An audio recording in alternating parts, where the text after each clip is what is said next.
Sarojini Naidu. She was born on 13th February 1879 in Hyderabad, British India. She is birth name Sarojini Chattopadhyaya. She is nicknamed Nightingale of India, Bharat Kokila and Bulbul-e-Hind.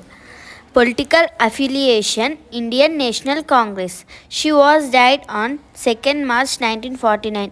Notable works. Started writing at 12 with The Lady of the Lake. Collection of poems of Sarojini Naidu, The Golden Threshold in 1905. Role as freedom fighter. Joined freedom struggle after the 1905 Bengal partition. Worked with Jawaharlal Nehru in 1916 for the indigo workers of Champaran, Bihar. National Women's Day of India. Sarojini Naidu's birth anniversary is also celebrated as National Women's Day of India. First Indian woman president of Indian National Congress. Preside over the Congress of Kanpur session 1925. She is a first woman governor of Uttar Pradesh. Founded the Women's Indian Association in 1917 with Annie Besant. Thank you.